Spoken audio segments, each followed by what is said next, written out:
Na torcida do São Paulo. Assisti muito jogo na torcida do São Paulo mesmo. É que o Morumbi é uma das poucas arenas que existe no Brasil hoje que não vira gourmet, né, cara? Arena não, estádio. Raiz mesmo. Morumbi é raiz mesmo. Que não virou gourmet, né, cara? Porque, pô, já fui na Arena do Corinthians, lá em Itaquera, pô, 1 milhão de vezes ver jogo no Pacaembu do que lá, cara, horrível. Mas você sabe que a Arena do Corinthians, o culpado foi um engenheiro da Epson, que esqueceu o projeto da impressora nova em cima da mesa e levaram lá para o Corinthians e fizeram o estádio. Não era estádio, era uma impressora nova que iam fazer. Esse foi o Leandro, que ela tem o desenho da Epson. O que imprimiu de derrota do São Paulo não está na conta. Viu, Leandro? Só uma correção. O Morumbi não é arena, o Morumbi é estádio, cara. É verdade, é verdade. Você já foi no Allianz, Leandro? No Allianz, não. Só no antigo Parque Antártica. Lá é um estádio muito hostil. Só fui 2 vezes de lá. Pô, muito perrengue para entrar no estádio. Muito hostil lá. O Allianz ficou bem, ficou legal. É um estádio bem inclusive, gostoso. às vezes que eu fui, eu saí até do Largo da Paissandu aí, com os colegas da Independente, saíram com a gente aí. Mas lá muito ruim, muito hostil. Passei muito perrengue para entrar no estádio lá. Lá muito ruim. Cara, eu sinceramente, eu não achei ruim a Arena do Corinthians, não, cara. Eu achei legal para assistir. Fala, Sérgio. Boa noite, meu amigo. Tudo bem? Você consegue ouvir a gente?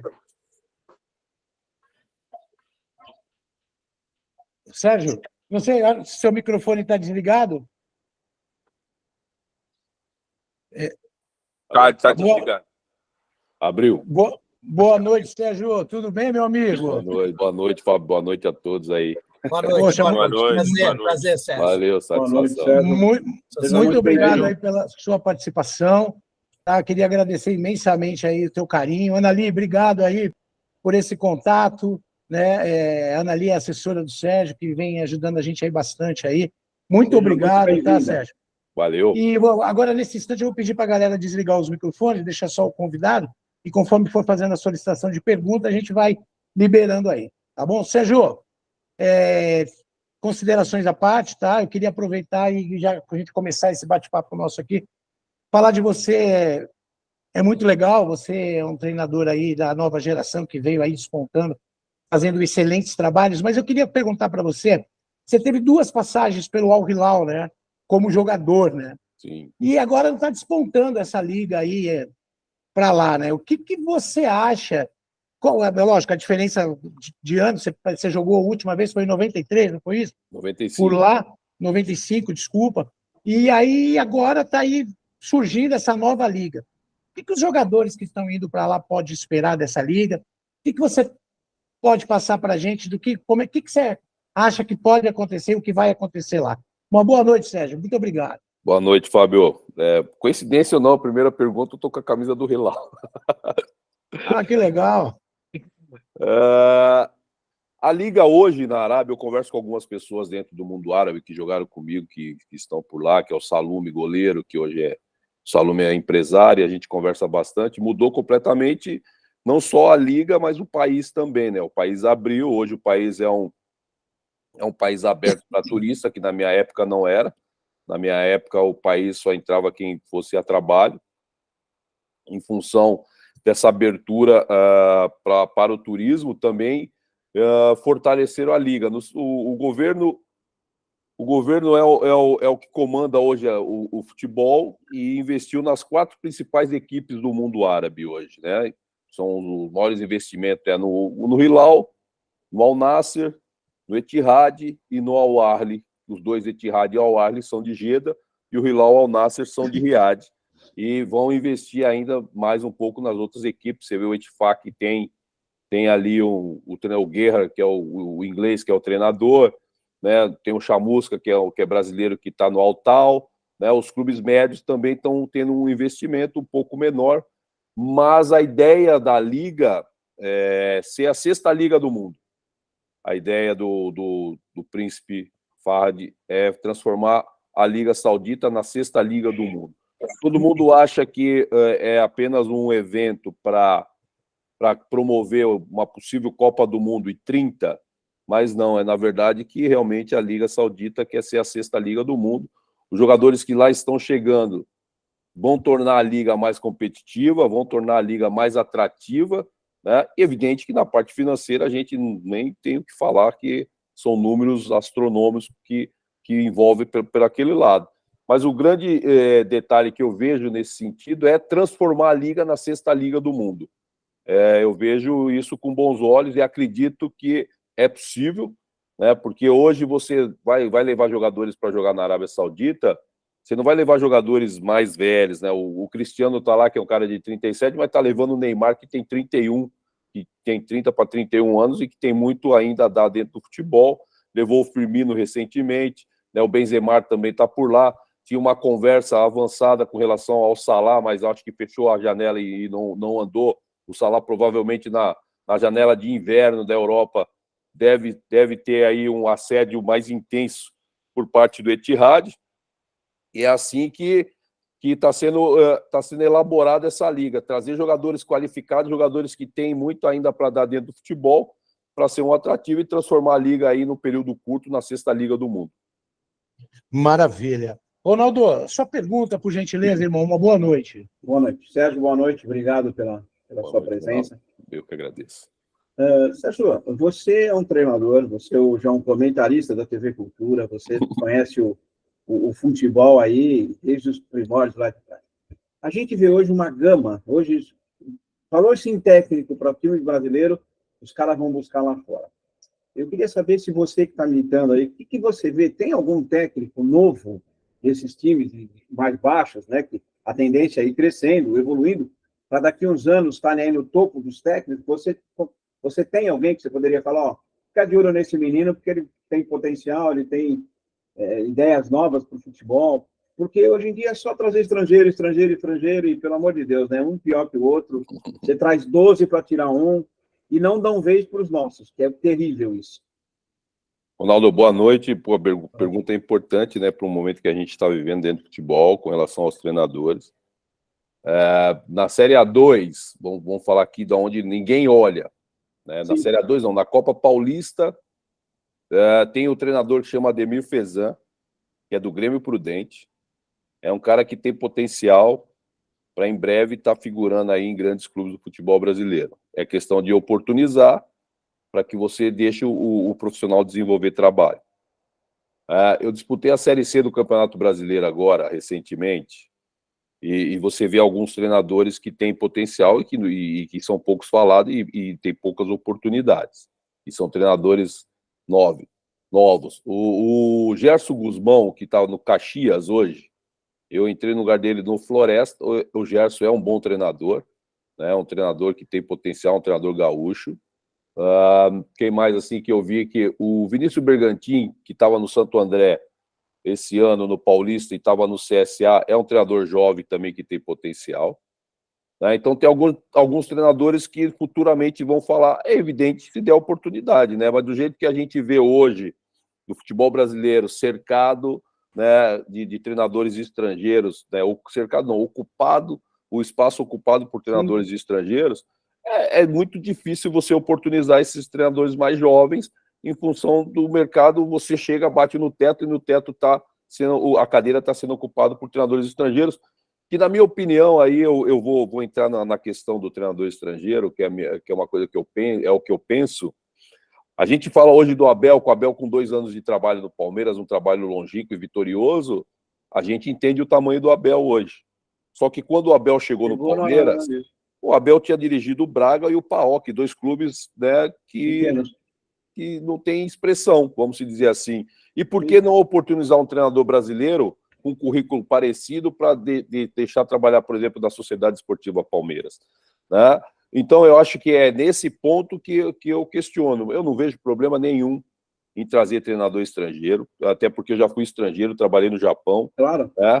Então, agora, a maneira como o treinador estrangeiro ele é absorvido dentro do Brasil, desprezando, depreciando o treinador brasileiro, isso me incomoda. Dizendo que no Brasil não tem treinador brasileiro com capacidade para dirigir o top 12 do futebol brasileiro, as grandes potências do futebol brasileiro, e isso eu sou completamente contrário a essa opinião, sem embasamento, né, no profissional, e deixar o cara trabalhar. Então, é por isso que a gente tem um questionamento entre nós, treinadores, com relação à chegada dos estrangeiros, mas não pelo fato se tem capacidade ou não tem capacidade, é outra coisa, eu não vou discutir. Sim, o Né? tempo é que vai ter que mostrar, né? Eu estou dizendo que você pode dar oportunidade para um treinador. Por exemplo, a gente está vendo aí o Roger Machado, por exemplo. O Roger teve algumas oportunidades, mas hoje até então, não, o Roger não serve mais, não pode. Em contrapartida, o treinador que está no Cuiabá, que é um português, trabalhou no Cuiabá, trabalhou no Curitiba, estava sendo cogitado para ir para o Cruzeiro. Por que não oportunizar o Roger mais uma vez? Né? O próprio Sérgio Soares também para mais uma vez. Então, são essas coisas que realmente eu não concordo, né? Mas eu acho que a concorrência, essa briga tem que ter, o treinador brasileiro ele tem que se capacitar cada vez mais, tem que estar estudando, e nós estamos estudando. Né? Falar, treinador brasileiro não estuda, é mentira. Né? Porque a nossa escola, ela surgiu de 2010 para cá. A escola portuguesa tem 30 anos, não tem comparação. Enquanto atleta, eu fui fazer curso do Citrefesp, né? Que é o que tinha dentro do Brasil. Né? Depois surgiu agora recentemente, há uns 10, 12 anos, a CBF Academy, que hoje se transformou na CBF Academy, antes era curso da CBF. E a gente foi buscar conhecimento em cima do que tinha. Então, a gente vai buscar conhecimento em cima do que tinha dentro do Brasil. Hoje você tem uma aba maior. Você pode fazer a AFA, você pode buscar cursos na internet sobre futebol, e a gente está buscando, e a gente consegue entrar na internet e você vê um monte de situações que pode te contribuir em conhecimentos, e todos nós estamos fazendo. Então, a chegada do treinador estrangeiro, eu não vejo problema, eu só vejo problema da maneira como o treinador chega, e dirigente fala, não tem treinador no Brasil. Desculpa, está completamente enganado. Desculpa ter me estendido, tá, Ronaldo? Não, isso, muito obrigado. Ótimo. E, inclusive, o Vitor Pereira, essa semana, deu uma declaração dizendo que o grande problema que ele encontrou no Brasil foi a falta de educação, né, da imprensa, do povo com ele, ainda por cima ele saiu falando isso. Mas, enfim, é um caso à parte, né, Sérgio? Fábio, cada um... Fábio, eu vi essa entrevista do Vitor e lamento ele ter se colocado desta forma no país onde ele ganhou muito dinheiro, mas a gente poderia dar uma resposta muito deselegante para ele. Eu só não vou dizer porque depois vai ficar aí, você vai soltar para tudo quanto é lado, e aí vai ficar chato. Né? Mas a sua opinião deve ser a nossa também, né? Porque não ganhou nada também. Não, né? É completamente equivocado o que o Vitor falou. E é um cara que eu acompanhava no Porto, gostava dos conceitos dele de futebol, só que dentro do Brasil, né, ele foi um cara foi muito deselegante estando no Brasil. Saindo do Brasil, essa declaração que ele deu, ela foi pior ainda. Ele esquece que nós fomos colonizados por portugueses. É verdade. Gente, eu queria aproveitar, Sérgio, só um minutinho, e dizer, para você que estiver assistindo o nosso vídeo aí também, quiser participar, poder ter a oportunidade de estar fazendo essa pergunta, no YouTube, deixa seu e-mail nos comentários, que nós vamos entrar em contato com vocês para poder passar direitinho a diretriz de como fazer para participar nos dias das nossas gravações, tá bom? Renatinho, boa noite. Seu microfone está desligado, por favor. Sua pergunta é para o Sérgio aí. Muito obrigado, boa noite, meu amigo. Boa noite, Fábio, boa noite a todos. Boa noite, Sérgio. Prazer estar falando com você. Aproveitando o gancho aí do Ronaldo aí, que tá da Copa Paulista, né? Eu estava acompanhando o jogo aqui no sábado, né? Do 15 de Piracicaba e Juventus, né? Você estava comentando lá, né? Verdade. Eu queria aproveitar esse gancho do futebol paulista para te perguntar o que você acha dessas divisões aqui do futebol paulista, né? O ano que vem, aqui já vai ter a 5ª divisão, né? Já a Federação Paulista vai colocar a 5ª divisão, e parece que o Brasil, a tendência é os times irem acabando assim, né? Parece que estão acabando. O São Caetano tá sem divisão, a Portuguesa tá difícil de jogar a divisão, né? Tá difícil de subir. Você acha que a tendência do futebol é os times irem fechando por questões financeiras? Porque tá difícil manter um elenco, né, hoje em dia. A gente sabe das dificuldades dos times do interior. Eu gostaria de saber da sua opinião sobre isso, a respeito do futebol aqui, principalmente do interior de São Paulo, que é onde nós moramos aqui, em São Paulo, para saber se o futuro desses times, infelizmente, é ir acabando e não vai ter mais condição de manter um elenco. Muito obrigado, hein? Renatinho, boa noite, satisfação, prazerzaço. Olha, a questão do futebol de São Paulo, do interior de São Paulo, a gente tem que entender também a questão da gestão, né, Renato? A gestão, ela foi algo que prejudicou bastante o nosso futebol do interior. Né? A mudança de lei, e isso já faz anos, a mudança de lei, da Lei Pelé, para que a gente tinha a lei do passe, mudou para a lei Zico, depois para a lei Pelé. Eu acho que a partir daí foi algo que realmente atrapalhou um pouquinho os clubes do interior, porque os clubes do interior viviam de vender jogadores para os grandes centros. A partir de não ter mais a lei do passe e os jogadores ter o passe livre, que é o direito federativo, isso trouxe um déficit enorme para os clubes do interior e não souberam como lidar nesse primeiro momento com essa situação, com essa nova situação. E com isso, os clubes do interior eles foram sumindo. O América de Rio Preto sumiu, que era um grande revelador de jogadores, que tinha grandes jogadores. O 15 de Jaú, que agora está tentando se ressurgir aí na Bezinha, né? Mas, se não me engano, ficou fora da fase importante da competição. São clubes extremamente tradicionais. Esses clubes eles sumiram porque não se prepararam. Agora que estão ressurgindo. A grande possibilidade de nós termos aí os clubes do interior novamente fortalecidos, esses clubes, eu acho que é a questão da SAF. A SAF pode ser um ponto importante para ressurgir, né, o futebol do interior, que sempre foi muito forte, onde o povo gosta. Eu, recentemente, há 3 anos atrás, eu trabalhei na Ferroviária, e lá é um espetáculo para você trabalhar. A Ferroviária tem uma boa condição, a torcida abraça o time, fez a arena lá, né? Então, assim, a gente vê aí os times que a única solução é a SAF. Você vê o Taquaritinga está aí na fase final brigando para voltar. E tendo a 5ª divisão, e às vezes eu vou à federação, e tendo a 5ª divisão é no sentido de você fazer uma série A4 e sem limitar a idade dos atletas, né? Tá. É 23 anos, né? Sub-23, né? A Bezinha é sub-23, então eles vão fazer a 4ª divisão sem limite de idade, para que você possa também dar oportunidade a atletas mais velhos numa 4ª divisão, para você poder também gerar emprego e oportunizar os clubes. Serão 20 não, serão acho que 16 clubes na divisão, vai ser muito parecido o que é as 3 primeiras divisões. Eu acho que é desta maneira que os clubes do interior vai ter oportunidade de realmente ressurgir, e a gente sabe que o interior de São Paulo sempre foi muito forte, e a gente sente saudade dessa galera aí de volta, esses clubes aí mais tradicionais do futebol do nosso interior aqui de São Paulo. Obrigado.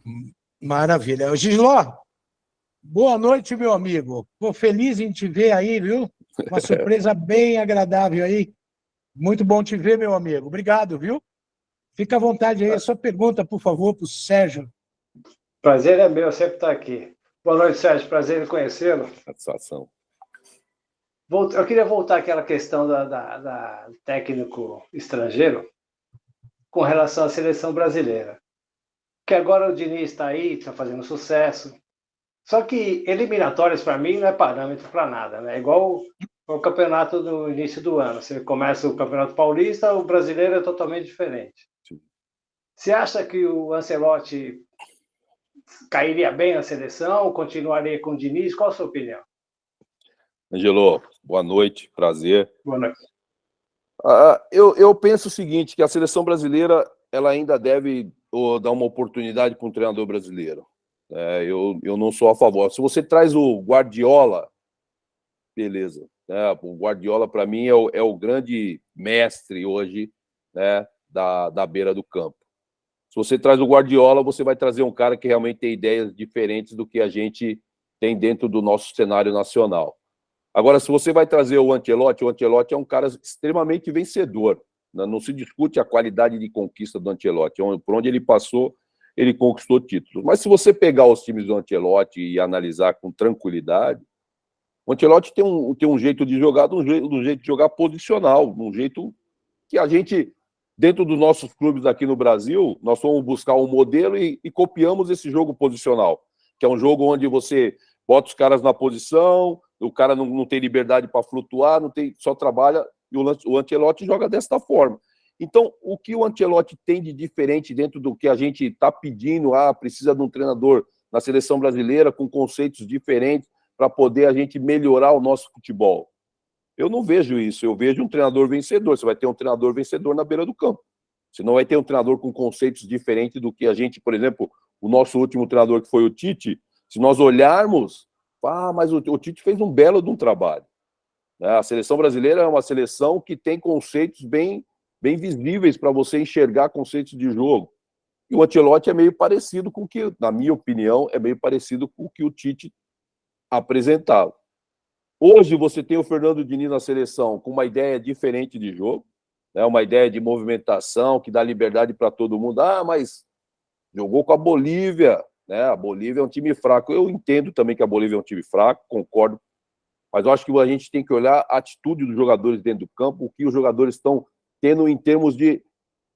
Foram 3 dias de treino. Eu conheço o Fernando, estive no Fluminense em janeiro, vendo treino, acompanhando o Fluminense 10 dias, e eu consegui ver que o Fernando já conseguiu em 3 dias colocar um pouco daquilo que ele pensa de futebol, né? Que ele está no Fluminense há quase 2 anos, mas na seleção ele botou alguma coisa.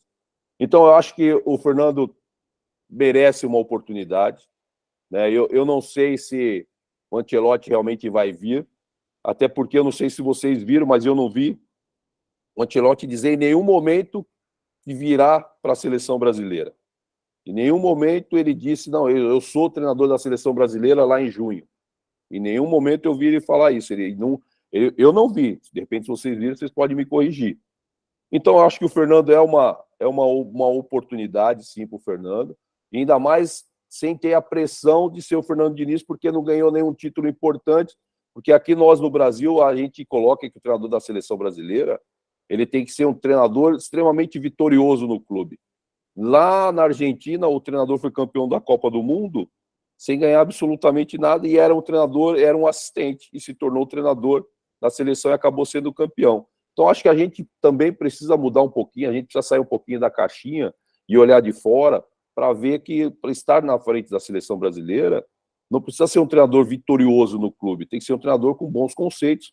Eu acho que o Fernando é um cara que tem conceitos um pouco diferente do que a gente vê dentro do futebol brasileiro, né? Na minha opinião, o estrangeiro, o Abel, vem fazendo um grande trabalho no Palmeiras, poderia ser uma opção, mas eu ainda sou a favor do estrangeiro e sou a favor e torço muito para que o Fernando realmente faça um grande trabalho. Agora, nós não podemos... A eliminatória realmente não é parâmetro para uma Copa do Mundo, né? Mas a gente tem que entender que a Copa do Mundo também são 7 jogos, agora deve aumentar, porque vai aumentar o número de seleções para a próxima Copa, vai ter uma fase a mais, deve ser 8 fases agora, 8 jogos, né? Então, conquistar o título é sinal de bom trabalho. A seleção de 82 não foi campeã e a gente fala da seleção de 82 até hoje. Então, a gente também precisa mudar a nossa maneira de ver futebol. Ganhar é a cereja do bolo, né? Eu penso dessa forma, Ângelo. Beleza. Ô, Sérgio, obrigado, aproveitando, puxando a sardinha para o nosso lado, né? E a gente sempre, gratidão é uma palavra que a gente tem que carregar para o resto da vida. Eu, no lugar do Ancelotti, se eu fosse presidente da CBF, eu botava o Betinho, que o Betinho está assistindo a nossa live aí também. Fala, Betinho! Nosso amigo aí. Então, eu queria aproveitar e dizer que no lugar do... Eu sou mais o Betinho, tá bom? Cadê você, Betinho? Dá um salve aí pro Sérgio. Boa noite, Flávio. Boa noite, Serginho. Valeu, aí que o futebol me proporcionou, né? E hoje, essa live aí, agora eu só estou ouvindo. Porque eu e o Sérgio, a gente já há anos nos falamos, né? A gente fala de futebol, de tudo, né? Que está dentro do nosso meio, né? E agora, mais do que nunca, eu vou ouvir, principalmente as perguntas de vocês para ele, as respostas dele. Mas parabéns aí pela live. Obrigado, Betinho.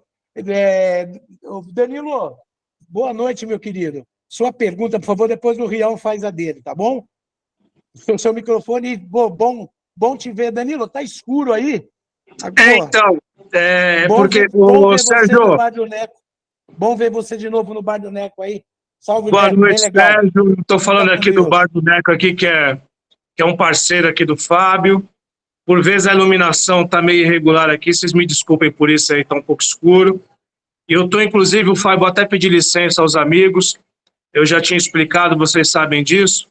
Por vezes a gente tem mais de uma ou outra pessoa fazendo pergunta aqui, eu vou emendar uma, eu estou com o João aqui também, que está querendo emendar outra, e tem um Santista ali meio coisadinho ali, que ele quis fazer uma aqui, eu vou fazer por ele, então...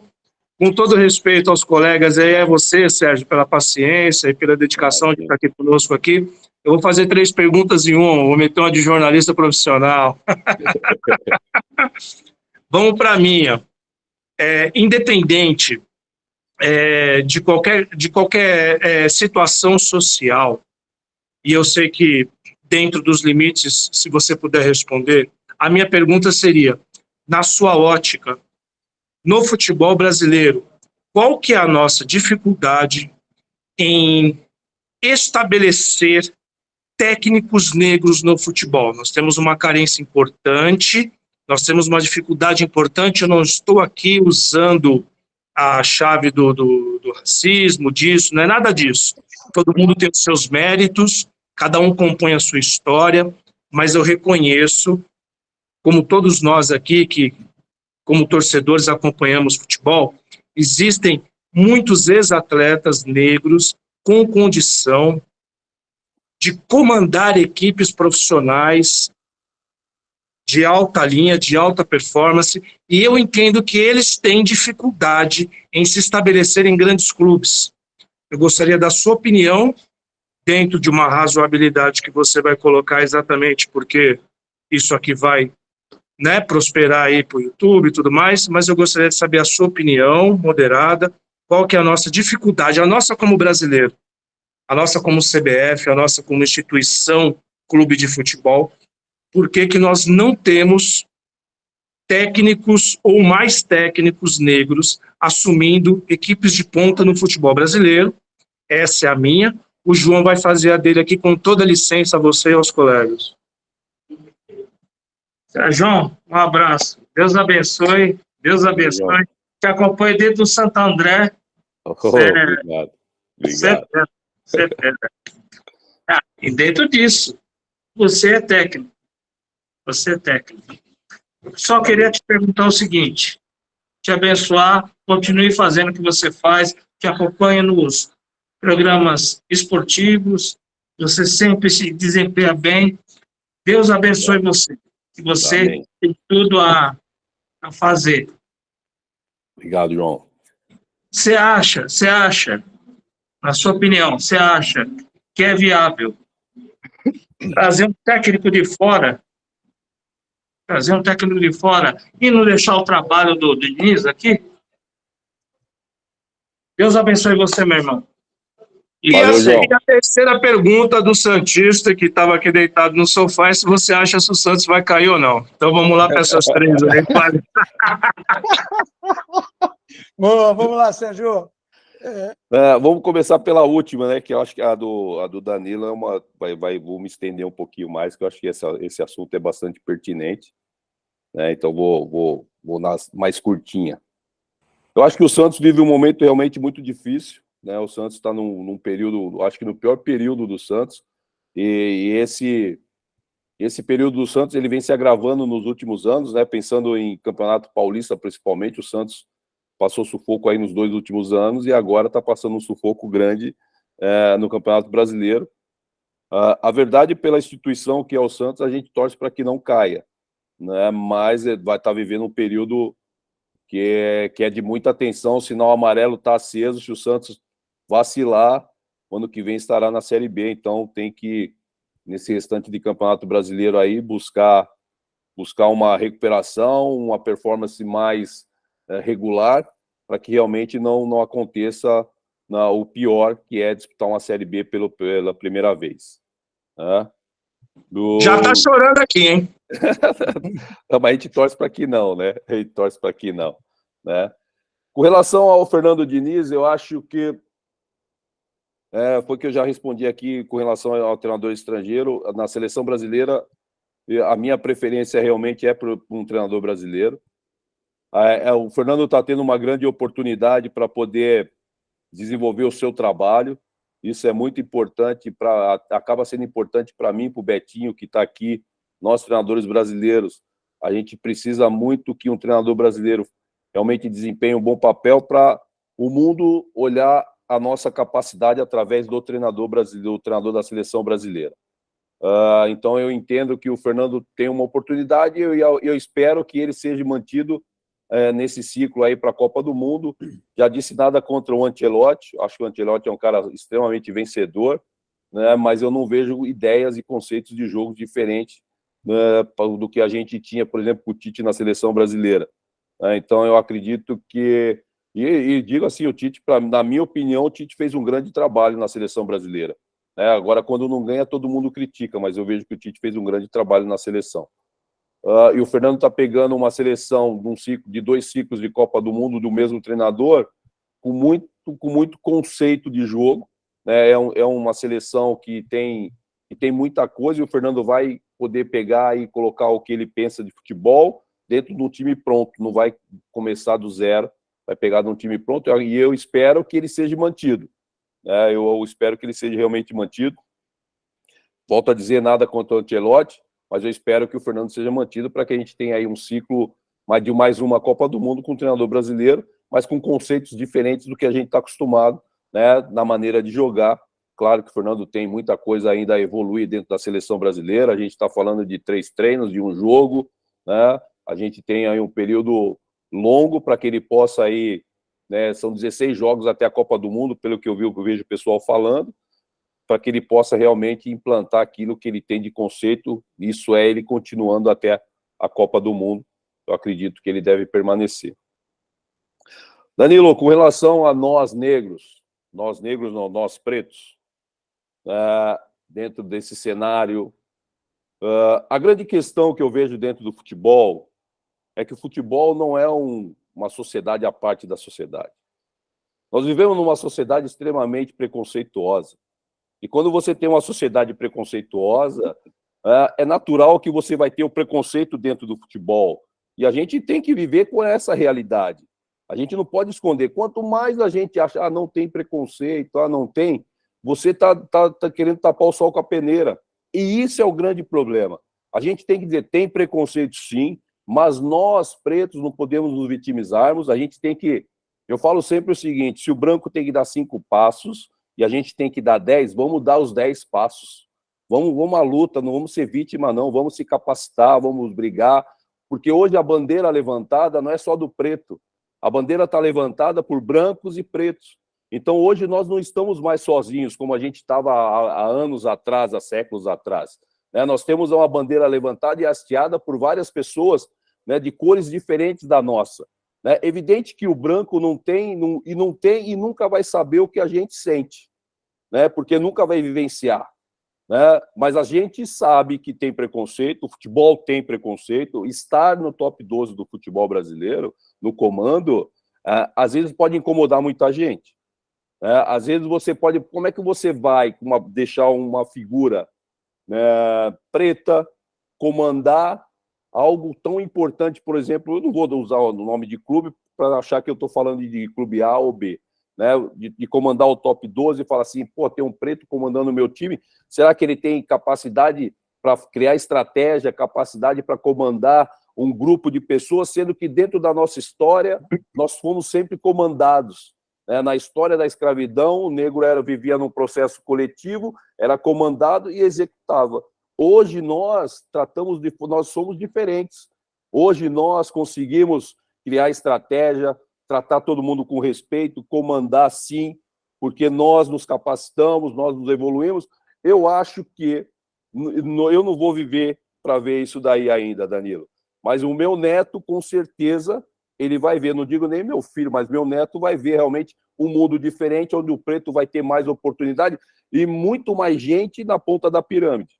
Né? Hoje a gente vê muito na televisão, muitos pretos como jornalista, muitos pretos em programas esportivos, né? Então, assim, está sendo inserido, né, de uma forma educativa que o preto tem capacidade, que a gente tem que enxergar todo mundo, que a cor da pele não é a diferença do ser humano, enxergar todo mundo como ser humano.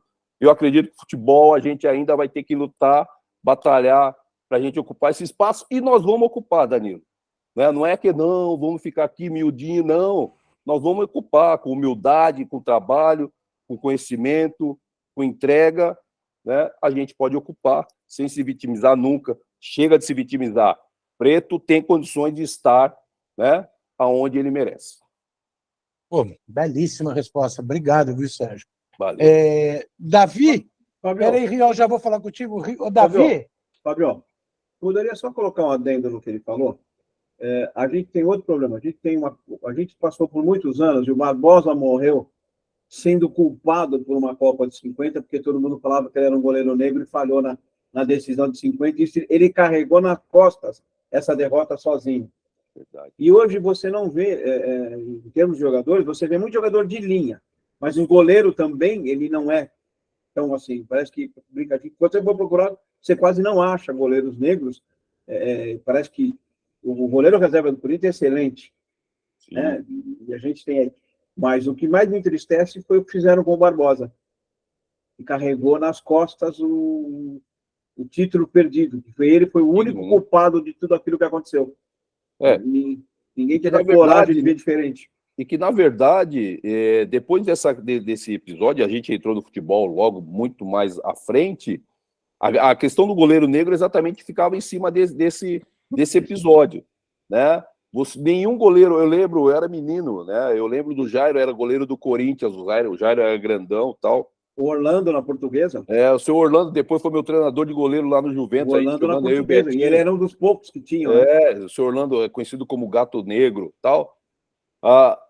Os goleiros negros, eles tinham uma dificuldade enorme, porque todo mundo falhava, mas se o goleiro negro falhasse, ele tinha essa questão do Barbosa de 50, porque é negro, não sei o quê. E aí muita gente não dava oportunidade para menino com capacidade para jogar no gol por ser negro, exatamente por causa desse episódio. Apesar que hoje, assim, a gente trabalhando, a gente já não tem mais tanto isso, né? Não tem mais essa questão do goleiro ser negro, já deu uma... Em função também de tudo que a gente está vivendo, né? Sim, claro. Dessa questão do preço, no mundo, né? Dessa transformação, né? Então a gente já é algo que já não tá, a gente não está vivenciando mais. Mas quando eu comecei a jogar futebol e o Beto está aí, a gente via muito dessa questão. Eu quero até aproveitar que mandar um beijo pro Betinho. Betinho, para quem vocês não sabem, o Betinho é meu irmão, o irmão que o futebol me deu. Eu amo esse cara me ajudou demais, né? Tem uma relação de irmandade. Eu faço questão de falar aqui, né, nessa audiência espetacular aí. Betinho é um cara, se é o cara que eu amo nessa vida, tá aí. Betinho, Gilberto Carlos Nascimento. Meu irmão, beijo, te amo, velho. Show de bola. Obrigado. Davi, libera seu microfone. Semana passada você não conseguiu fazer uma pergunta. Por favor, chegou a tua hora, Davi. Só liberar seu microfone. Boa noite, Serginho. Boa noite, Davi. A pergunta é mais ou menos, hoje no futebol brasileiro, a gente vive um problema muito sério que são os gramados. No seu ver, você acha melhor o gramado normal ou o gramado sintético? E por quê? Olha, Davi, boa noite. Cara, rapidinho, melhor para você trabalhar o sintético ou o normal? Cara, Davi, eu enquanto treinador, eu vou falar para você, para mim tanto faz, mas na verdade o natural já diz, né, Davi? Natural, grama natural, né? O natural sempre é melhor. Aí eu vou colocar para você algumas questões, né? Que todo mundo fala, não tem nada a ver, mas a gente que está dentro do processo, conversando com algumas pessoas, o gramado sintético ou misto, ele ainda prende a chuteira. Você viu agora recentemente o Dudu machucou o joelho, né? Prendeu a chuteira num gramado sintético. No gramado, na grama natural, a gente tem lesões, mas são menores, né?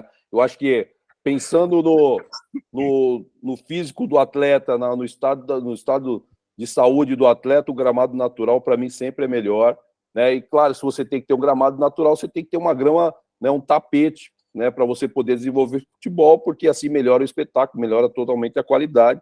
Gramados irregulares, além de você botar em risco, né, a saúde do atleta, você pode também ter um jogo de uma qualidade inferior para apresentar para a galera que compra ingresso caro pra caramba e você quer ver um bom espetáculo. Maravilha. Rião, meu amigo, por favor, a sua pergunta. Bom te ver. Depois, Maçã, é a sua na sequência, tá bom? Boa noite, meus amigos. Boa noite, Sérgio. Um prazer. Boa noite, eu queria mandar um abraço para o Betinho. Eu não tive condição de entrevistá-lo no outro dia. Aproveito o momento. Mas a pergunta vai para o Sérgio. Sérgio, para te conhecer um pouquinho mais, eu queria saber as maiores alegrias como treinador, como jogador e na vida pessoal. Um abração. Boa noite, Amaury. Obrigado. Vamos lá, pela vida pessoal. Minha maior alegria é saí da família de onde eu saí, né? Meu pai, um motorista de ônibus, minha mãe, uma cozinheira, e meus 3 irmãos. Para mim, ali foi uma grande alegria de ensinamento, de amor, do que é uma família. Minha outra alegria foi constituir a minha família, com meus filhos, tenho 3 filhos, o Caio, o Vitor e a Fernanda. Foi espetacular. Ter a minha família, hoje meus filhos todos crescidos, cada um seguiu o seu caminho, estão aí super bem, e isso é a minha maior alegria. Dentro do futebol, a minha maior alegria foi a primeira vez eu entrar num gramado na Rua Javari, 15 anos, minha estreia no infantil do Juventus, contra o Corinthians. Ali começou a minha grande alegria, meu sonho começou a se realizar a partir de ali, desse jogo contra o Corinthians na Rua Javari, no infantil. Outra alegria foi vestir a camisa da seleção brasileira, quando eu fui convocado em 86 para jogar um torneio no Catar. Foi uma alegria imensa, cantar o hino, representar o país, foi espetacular. Já estava no profissional do Juventus. Outra alegria foi ir para o futebol árabe, né, jogar no Hilal, onde conquistei um monte de coisa, fui ídolo. Salário torcida... igual do Neymar, né? Salário igual do Neymar. Não, o salário não era igual do Neymar. O salário não tinha nem a postagem que o Neymar faz no Instagram era compatível ao meu salário. Deu para pagar a cerveja, né? Deu para pagar a cerveja, mas do Neymar não deu. Mas foi um momento importante na minha vida profissional jogar no Hilal. Retornar ao Brasil, depois jogar no Palmeiras, que era um sonho de menino, jogar num grande clube do futebol brasileiro. Eu consegui realizar, joguei no Palmeiras campeão de 96. E da sequência da minha carreira, depois como treinador. Como treinador, eu realmente vivenciei, são 18 anos de carreira, eu vivenciei muita coisa, né, títulos, acessos, né, eu tive muito mais alegria no futebol como treinador do que tristeza, né? Então, eu acho assim, o futebol é algo prazeroso, eu faço com muito prazer, né? Para mim é terapêutico trabalhar como treinador no futebol.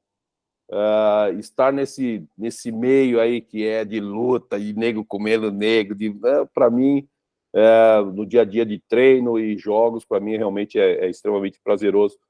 É isso aí, Amaury. Para mim, eu não tenho muita tristeza dentro do futebol, não. Eu tenho mais alegria, eu tenho prazer de ser treinador de futebol.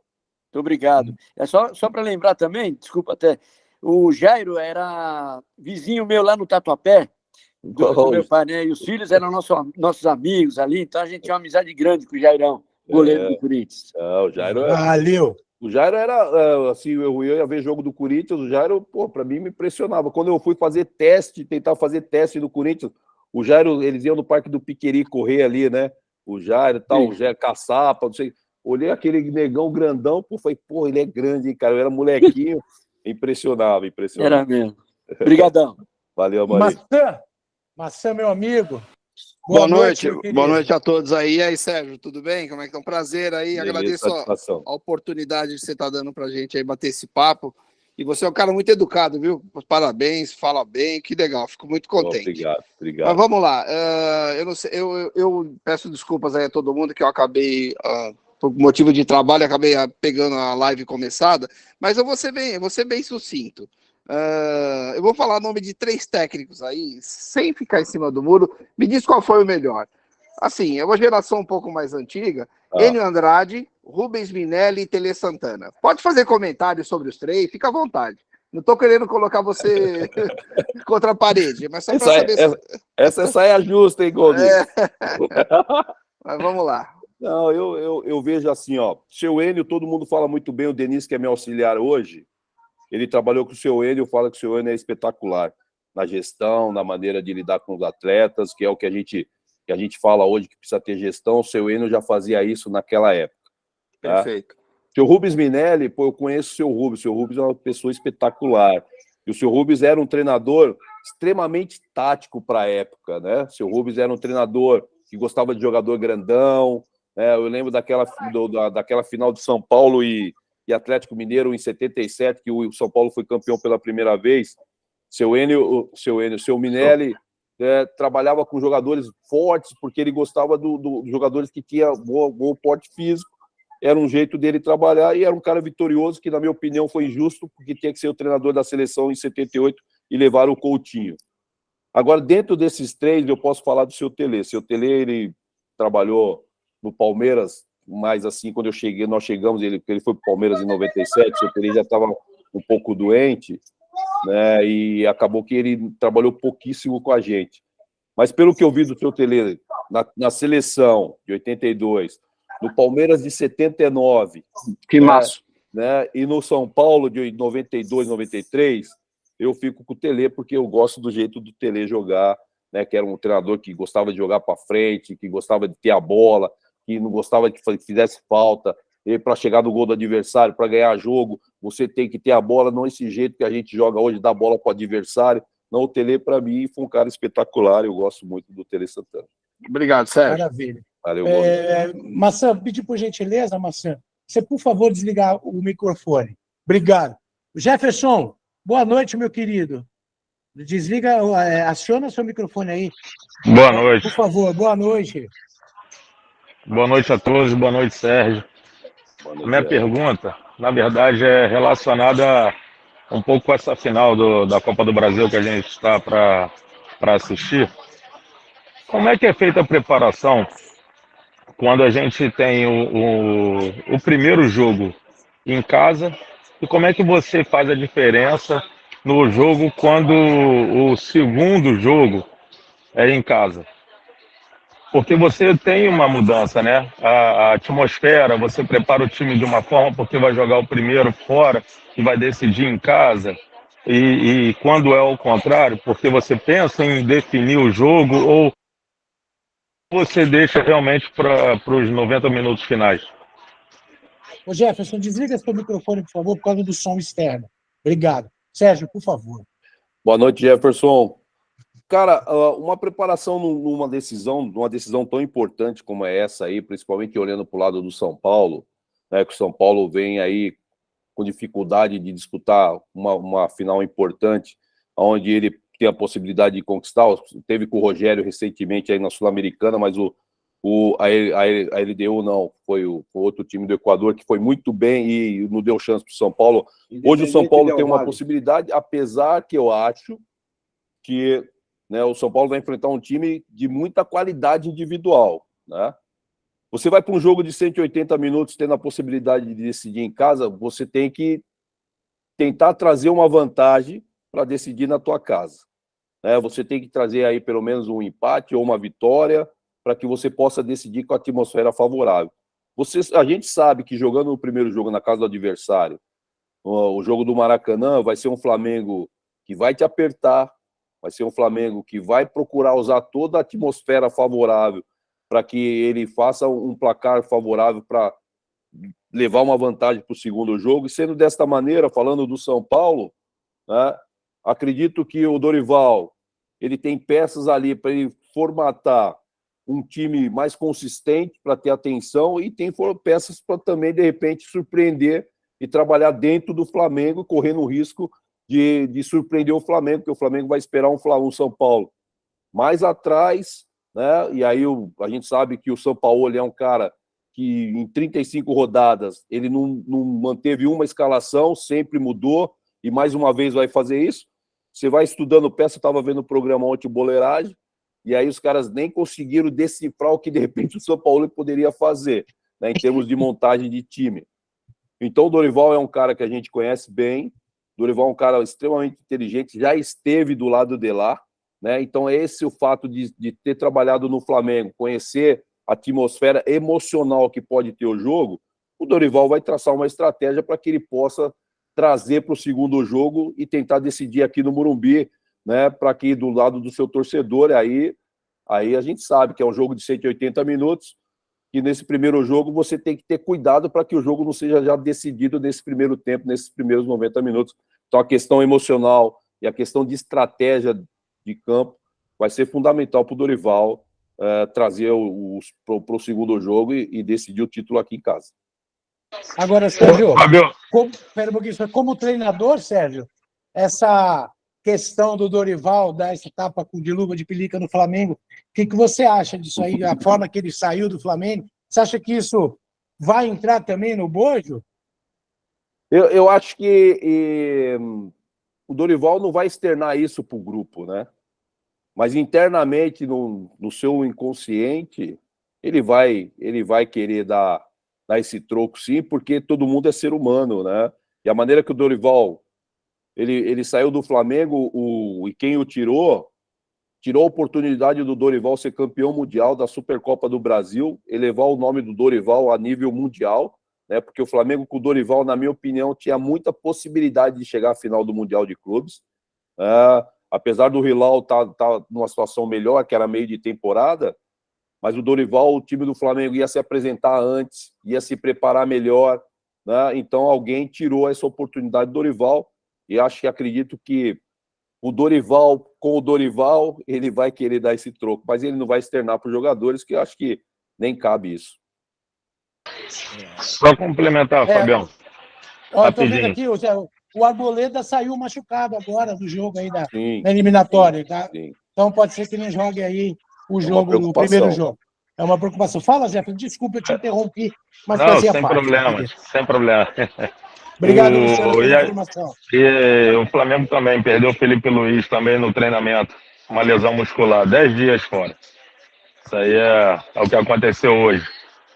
Assim, pegando o gancho do que você falou, Sérgio, um gol de diferença na casa do adversário nesse primeiro jogo, o São Paulo decidindo em casa. Seria o São Paulo, que fosse o Flamengo ou qualquer outro clube, né? Mas decidindo em casa, às vezes com um gol de diferença. Isso jogando bem, obviamente, jogando para cima, fazendo jogadas de contra-ataque. Você acha que também é uma possibilidade de um bom resultado, um gol de diferença? Eu acredito que num jogo de duas equipes desse tamanho, um gol de diferença, o resultado fica em aberto ainda, na minha opinião. É uma decisão aonde é 50-50, né? Eu não vejo um favorito, né? Apesar de ter um Flamengo com jogadores individualmente com mais qualidade que o São Paulo. O São Paulo é um time coletivo muito bem organizado pelo Dorival, então acho que é 50-50 e um gol só de diferença para ambos os lados, a decisão continua em aberto, na minha opinião. Valeu, Jeff. Maravilha, maravilha. Ô, Gisele, tá quietinha? Tá tudo bem? Estamos entrando naquele momento crítico aqui, já finalizando, mas você quer falar alguma coisa? Oi, boa noite a todos, tudo bem? Eu atrasei um pouco para entrar, então estou com medo de fazer uma pergunta aí já ter sido feita, mas vou tentar. E também estou com um pouco de medo, né, das perguntas que eu faço. Sérgio, boa noite, eu sou palmeirense. Quero dizer que é uma honra falar com você. E eu queria saber o seguinte, você jogou em 96, né, pelo que eu me lembro, e em 96 era o ataque dos 100 gols, né? Uhum. Eu queria saber o seguinte, naquela época, hoje a gente tem um técnico que segura a pressão ali e prega a humildade acima de tudo, né? Eu quero saber se naquela época, com 100 gols num ataque, dava para entrar na humildade ou se nos bastidores, ao menos, já entrava no clima de já ganhou. Muito obrigada. Boa, Gisele. Boa noite. Boa noite. Naquele time, assim, a nossa conversa de vestiário, não sei se isso é falta de humildade ou se é excesso de confiança, né? A gente, no vestiário, a gente tinha certeza que venceria os jogos. Né? A gente só ia ver de quanto seria o jogo. Aí essa era a verdade. Né? Nós metemos 6-0 no Santos na Vila Belmiro, e ganhar do Santos na Vila já é difícil, imagine ganhar de 6. Sim. Né?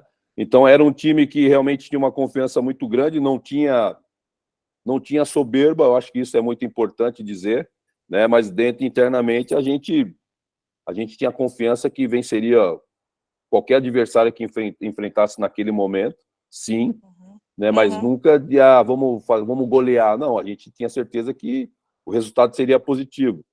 Esse era o clima interno dentro do vestiário, sempre foi assim, mas sempre sabendo que precisava jogar para poder vencer. Eu lembro que num jogo nós e Guarani no Parque Antártica, no antigo Parque Antártica, Sim. eu, o Luizão e o Djalma, a gente tinha jogado no Guarani em 95, nós fomos pro Palmeiras em 96. E o Guarani saiu ganhando de 1-0.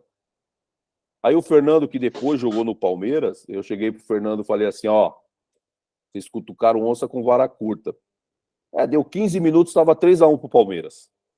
Aí eu cheguei pro Fernando dentro do campo, falei, negão, fala pros caras ficar quietinho e deixar só 3-1, porque senão os caras vão mais. Aí o Fernando Guarani foi lá, deu uma bola na trave. Então o Palmeiras foi lá, deu 3 bolas na trave. Aí eu falei pro Fernando, tá vendo? Eu falei pra você, deixa 3-1 que tá bom, meu. Você quer mais? Então era assim, a gente sabia que aquele time tinha uma capacidade imensa, tinha um treinador extremamente capacitado, que é o Vanderlei, né? Tinha jogadores que o Cafu já tinha jogado Copa do Mundo, o Milho tinha jogado Copa do Mundo, e depois jogou Roque Júnior, Marcão, né, Luizão, foram jogar Copa do Mundo, então por aí deu para ver, né, que eram jogadores realmente de muita capacidade naquele time do Palmeiras em 96, Gisele. Para nós era uma alegria e é muito bom ver o Palmeiras estar no patamar que está hoje, porque é um gigante mesmo do futebol.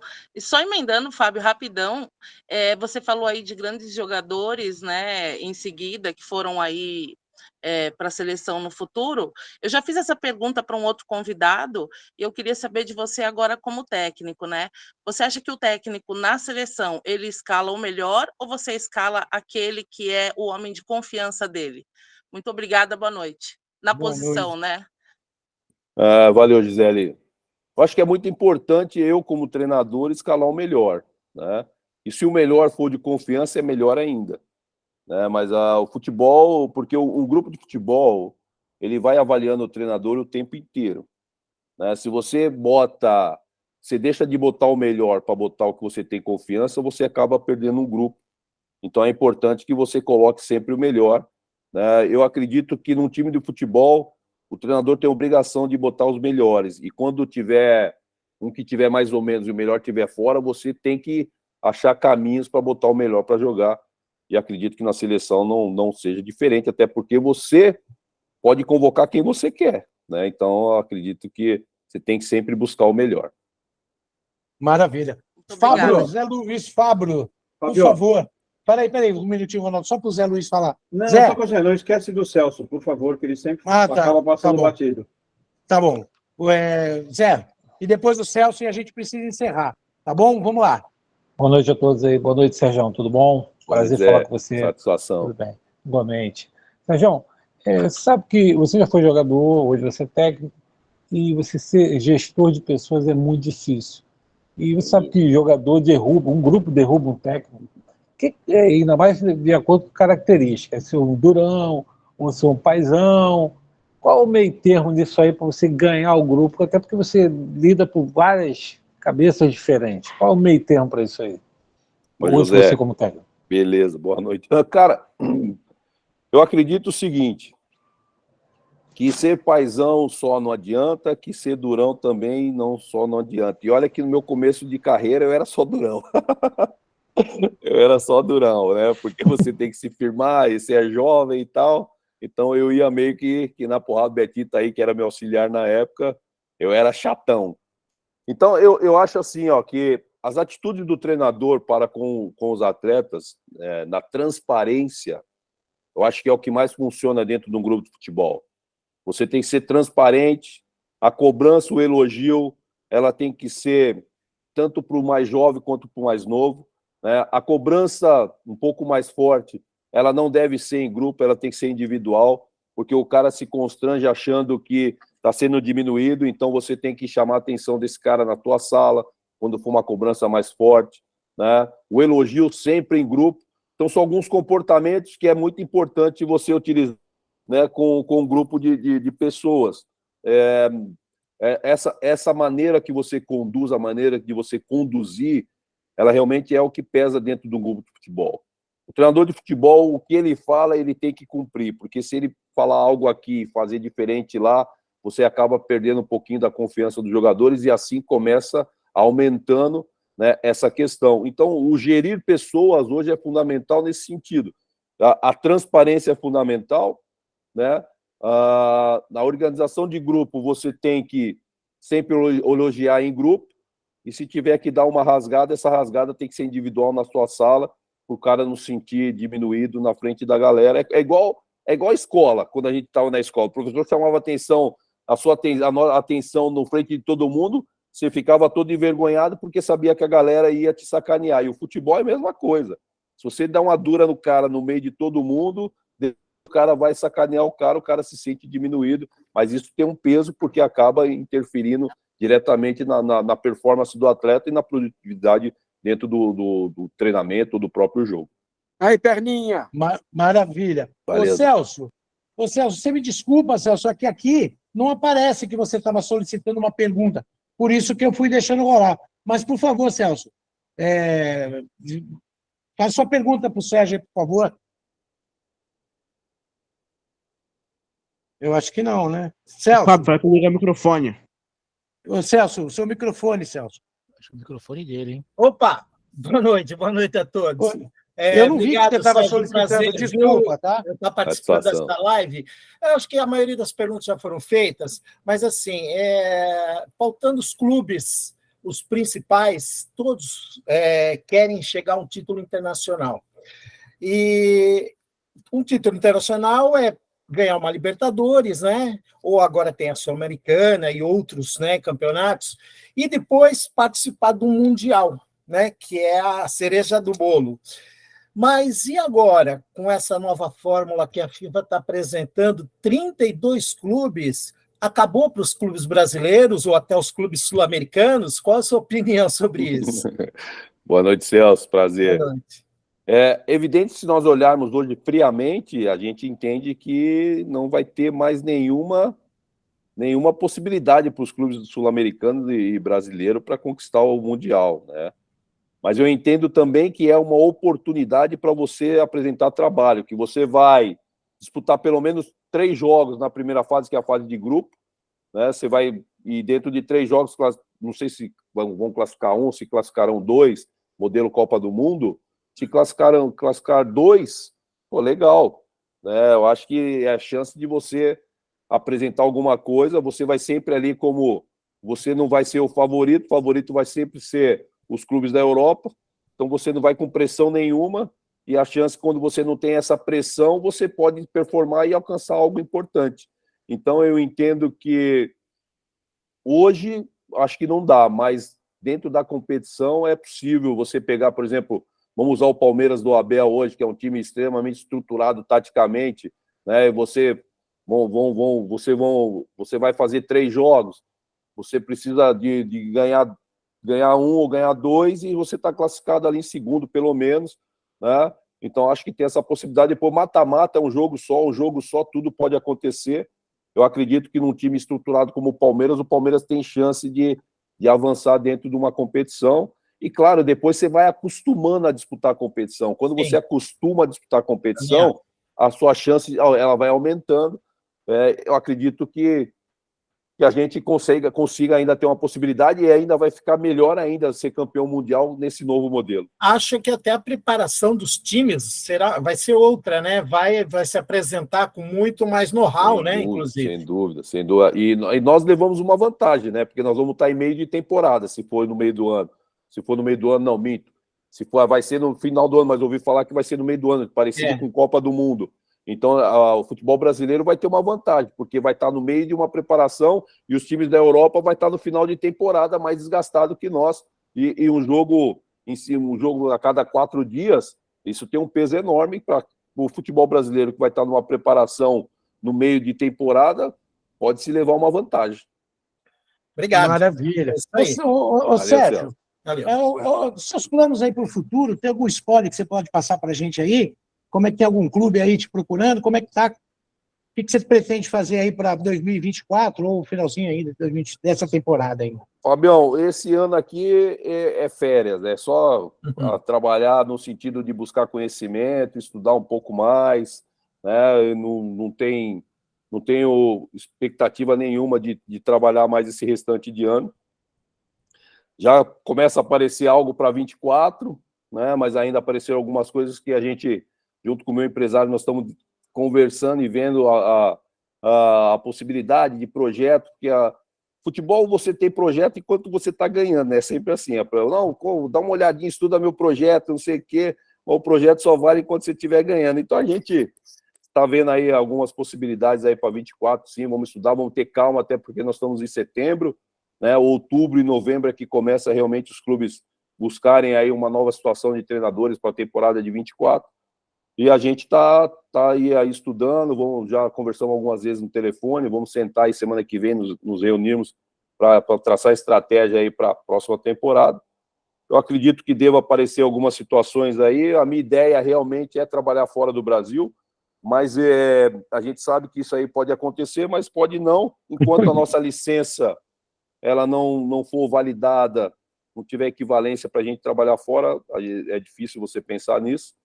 Então, meu foco continua sendo aqui dentro do futebol brasileiro e junto com o meu empresário a gente vai decidir algumas situações aí que possam aparecer, a gente estudar com calma e tranquilidade, porque é aquilo que eu falei no início da live, a gente trabalha, busca conhecimento e eu trabalho todo dia intensamente para chegar nesse top 12 do futebol brasileiro. Já tive perto disso acontecer, já tive perto para ir para o São Paulo, perto para ir para o Santos. Legal. Né? O próprio Corinthians não aconteceu, mas a gente está aí trabalhando para que isso venha acontecer no futuro próximo.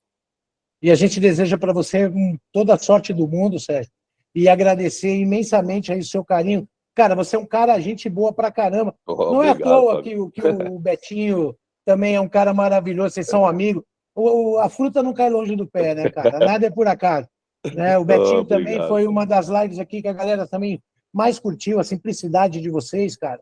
Sabe, a forma carinhosa de receber. Aqui o nome diz, é papo de torcedor. A gente é tudo torcedor, Sérgio. Show. Entendeu? Então, eu queria te agradecer, pedir desculpa pela nossa simplicidade. O Betinho levantou a mão aí, acho que ele quer fazer uma pergunta também aí, ó. Tá? Não, se tiver, Fábio, se tiver alguém que queira fazer pergunta aí, fica tranquilo. Vamos responder a todos, para todos participarem aí. Né? Maravilha, agradeço demais. Vamos lá, Betinho, obrigado. Ô, Sérgio, eu só estou ouvindo, com toda a licença aqui, eu só estou ouvindo aqui de um santista magoado que o Sócrates não foi craque. Ele tá magoado mesmo. Então, Fábio, na verdade não seria uma pergunta, né? Só para falar desse ser humano aí, que eu agradeço muito a Deus, né, de ter me proporcionado e colocado ele na minha vida. O quanto nós já vivemos momentos felizes, tivemos nossos momentos tristes também. Mas, assim, eu sei o que ele ralou pra caramba para chegar onde ele chegou, onde ele está e aonde ele ainda pode ir, né? Não tenho dúvida nenhuma, pela capacidade dele, que ele ainda vai se tornar aí um exemplo, né? Falamos aí de cor, falamos de ser humano, né? Eu sei as dificuldades dele, eu não tenho dúvida, né? É um irmão e te amo muito e, sem dúvida nenhuma, você vai ter muito sucesso ainda e nós vamos estar juntos, né? Em todos esses momentos aí. Beijão no teu coração. Muito obrigado aí, Fábio, por poder participar aqui. Pô, cara, a gente que agradece aí. Ilustríssima live hoje, 2 campeões aí pra gente. Isso aí é só motivo de orgulho mesmo. E Sérgio, a Cida também, já que você falou que pode, a galera, viu? Claro. Desculpa, aí a Cida também quer fazer uma pergunta para você aí. E acho que a galera do bar lá também. Enfim, vamos tentar fazer pergunta rápida para dar tempo dele responder todo mundo. Vamos lá. Boa noite, Sérgio. Boa noite a todos. Boa noite. Então, eu vi a sua fala, né? A gente está chegando lá. Na minha opinião, você já chegou lá, né? Você, Betinho e outros mais, né? Só pela posição que já ocupam, vocês já chegaram lá.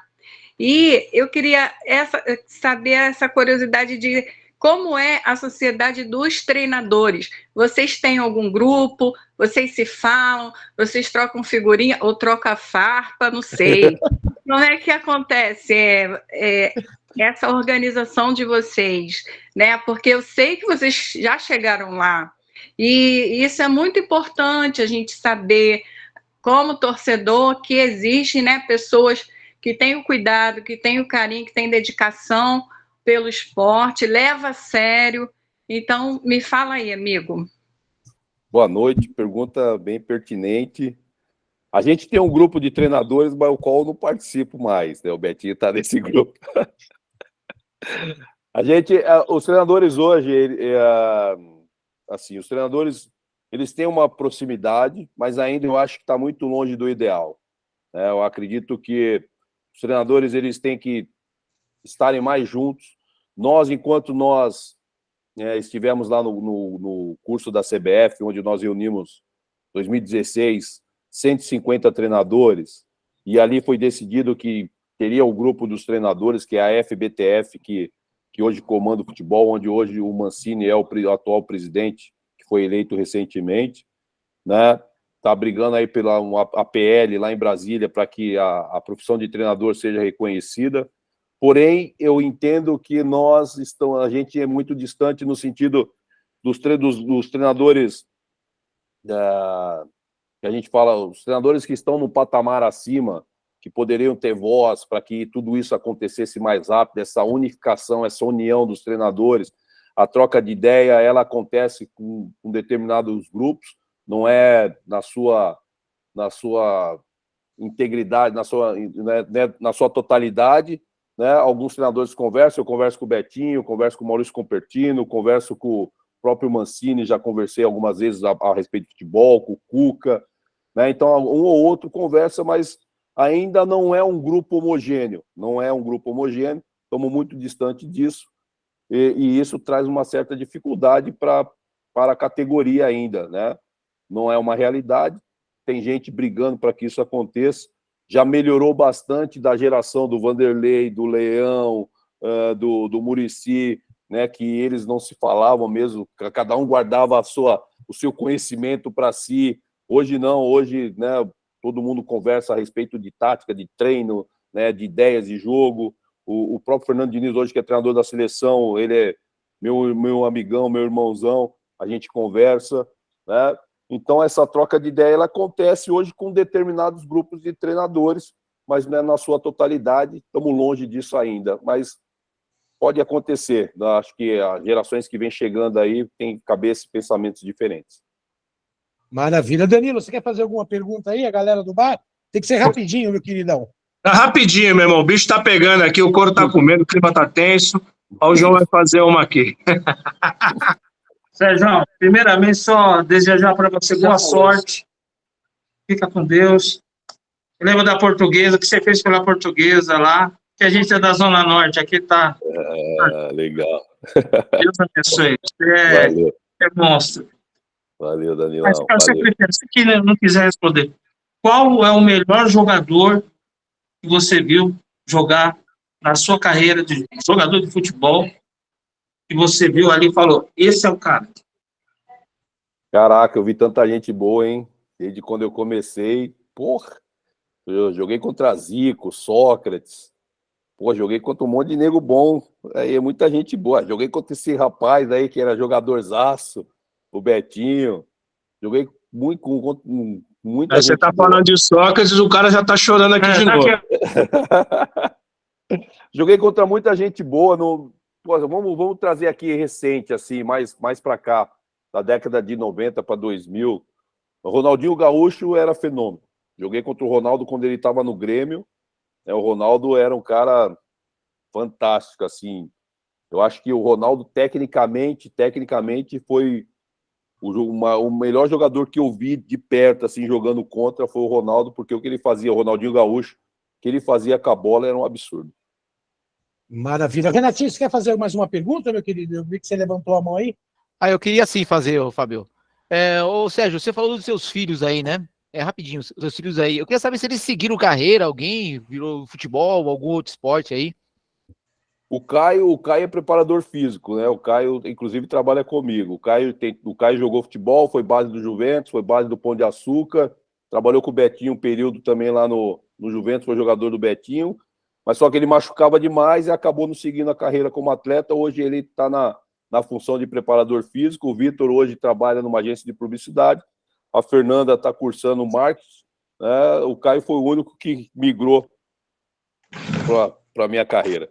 Legal, obrigado. Maravilha. Ronaldo, quer fazer uma pergunta aí para a gente finalizar? Bom, só para mudar um pouquinho do masculino para o feminino, Como é que você está vendo essa troca de técnico na seleção feminina? O que você acha do futebol feminino hoje, que está crescendo cada dia mais, e a gente espera que num prazo curto aí esteja muito melhor. Mas como você vê essa mudança hoje na seleção feminina? E na Olimpíada, você acha que um técnico... Hoje a gente tem... Também fugiu o nome dele aqui. O Arthur. O Arthur está no Corinthians. Na seleção olímpica está o menino que era do Vasco. O Ramon Menezes. Isso na masculina. Mas você acha que um técnico, como era antigamente, né, um técnico de time menor, tal, pode ter muita chance na Olímpica também? Futebol feminino, eu acredito que a troca ela foi importante porque a seleção brasileira nunca deu tantas condições para uma seleção, para um treinador, como deu para a Pia para disputar esse Mundial. Né? E a nossa performance ela foi muito abaixo da expectativa. Né? Eu, particularmente, não acreditava que a seleção chegaria ao título, porque tem seleções melhores que a brasileira. Mas uma campanha melhor do que foi feita, com certeza. Então, eu acredito que a troca ela foi importante, significativa no sentido do que nós vimos na Copa do Mundo, uma seleção muito abaixo no aspecto tático, na minha opinião, muito pobre no sentido do que poderia ter sido feito em função da condição que foi dada à Pia nesse ciclo, né, que ela teve.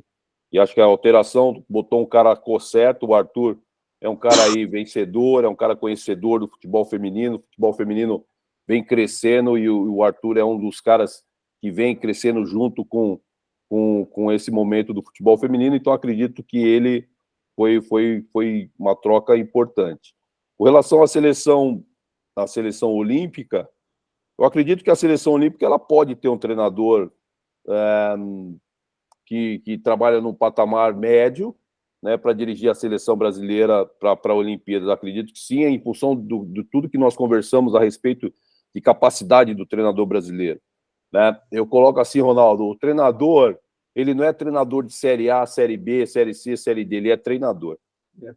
Então, eu acredito que você pode ter um treinador que trabalhe no patamar médio de dirigir na seleção olímpica. O exemplo hoje é o Ramon. O Ramon é um treinador que não dirigiu grandes clubes e está na seleção olímpica hoje. Legal, obrigado. Sérgio, valeu, muito obrigado, meu querido. Cara, só a palavra mesmo é gratidão, desculpa qualquer coisa. Foi sensacional, cara. E aqui a galera, vou pedir para a galera não esquecer de mandar os comentários, e depois que mandar, eu mando tudo para você, esses comentários. Beleza, aí, tá? Beleza. Obrigado a todo mundo que participou, obrigado, Betinho, por essa presença ilustre sua aí também. Anali, muito obrigado. E, Sérgio, de coração mesmo, sem palavras para agradecer, não só você, mas a todos os participantes aí. E vamos aí esperar a próxima aí, que a gente vai avisando aí quando tiver, tá bom? Sérgio, fica com Deus, meu muitíssimo obrigado. Tá bom, rapaziada? Valeu, Fábio. Obrigado, rapaziada. Valeu, Sérgio. Parabéns aí, obrigado. Espero parabéns, gostado, sucesso na carreira. Obrigado, e sucesso aí, irmão. Valeu, boa sorte aí. Valeu, meu irmão. Tamo junto. É isso aí. Força e fé. Sucesso. Boa noite, parabéns Obrigado, aí. Sérgio. Obrigado, Betinho. Obrigado. Tchau, tchau, gente. Tchau, tchau. Abraço. Abraço, galera. Vamos, Tricolor! Falou, galera. Falou, Betinho. Vai, Corinthians. Vamos aí. Fábio, sensacional a live, hein, mano? Pô, graças Obrigada. a Deus, né? Parabéns, Fábio. Valeu, Fábio. Essa foi boa. Foi muito boa essa. Sensacional. É uma pessoa de uma educação que gentleman. Olha só, me surpreendeu assim. Ô, Celso, Fábio, que nível de pergunta, hein, pessoal? Todo mundo de parabéns, hein, ó.